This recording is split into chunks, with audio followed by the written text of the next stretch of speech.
Somewhere inside a case file bearing the All-Domain Anomaly Resolution Office's institutional signature, a phrase sits that should have detonated across every newsroom in the country: unrecognized technology, cited as a possible explanation for up to 40% of phenomena in at least one incident category, after all conventional explanations were systematically eliminated. Not unidentified, not insufficient data, unrecognized technology. That word, technology, implies engineering. It implies intent. And it appeared not in a leaked memo or a whistleblower's testimony, but in the U.S. government's own analytic framework. The question is whether anyone in a position of authority is prepared to follow that language to its logical conclusion. Pursue, the Provisional Unclassified Report on Selected UAP Events, represents AARO's answer to growing congressional pressure for transparency. Its structure is a rolling declassification model. Cases are reviewed, sanitized, and released in successive tranches, rather than through a single statutory mandate. This is a critical distinction. A statutory declassification requirement, like those embedded in the FY 2024 National Defense Authorization Act's UAP disclosure provisions, championed by Senate Majority Leader Chuck Schumer, would carry legal force, deadlines, penalties, oversight mechanisms. Pursue operates instead at the executive branch's discretion. AARO decides the timeline. AARO decides what qualifies. AARO decides what sanitized means. The pipeline exists, but the valve is controlled from inside. As of mid-2025, 3 tranches of Pursue case files have been made available for public review. They contain narrative summaries, sensor categorizations, and analytic conclusions across dozens of incidents. What they do not contain, in any tranche, is reference to recovered physical materials, no metamaterial analyses, no laboratory results, no chain of custody documentation for debris or craft components. This absence is telling.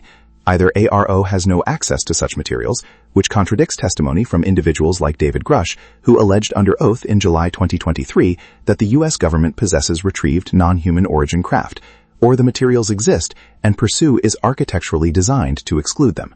Language matters enormously in government documentation.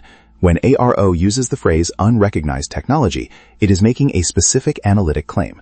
The word unrecognized means the object or phenomenon displayed characteristics consistent with engineered systems, but did not match any known platform, U.S., allied, or adversarial, in existing intelligence databases. The word technology elevates the assessment beyond atmospheric phenomena, sensor artifacts, or biological explanations. It means something was built. AARO's own methodology, outlined in its 2024 report to Congress, establishes a hierarchy of explanations: mundane first, then known advanced systems, then only after exhaustion, the residual category. 40% surviving that filter is not a rounding error. It is a structural finding. An AARO-signed document is not sworn testimony. It does not carry the same evidentiary weight as a declaration under penalty of perjury, but it is an official product of a congressionally mandated office operating under the Department of Defense. It reflects the institutional analytic judgment of cleared personnel with access to classified sensor data. When AARO concludes that unrecognized technology cannot be ruled out in a significant percentage of cases, that conclusion becomes part of the official record, citable in future hearings, actionable by inspectors general, and legally discoverable in oversight proceedings.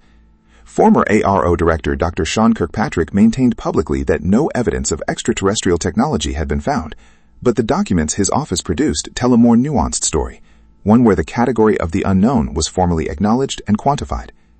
The Schumer-Rounds UAP Disclosure Act, introduced in 2023, would have created a presidentially appointed review board with authority to compel disclosure and exercise eminent domain over recovered materials held by private contractors. Most of its provisions were stripped before passage. What survived were reporting requirements, important but toothless compared to the original vision. Pursue fills this vacuum, and that is precisely the concern. It offers transparency on the government's terms, at the government's pace, with the government's redactions. It is disclosure without compulsion. For advocates, Pursue is better than silence. For skeptics of institutional transparency, it is a pressure release mechanism, enough to demonstrate good faith, insufficient to threaten classified programs that may operate beyond AARO's reach. 40%. Consider what that number means operationally.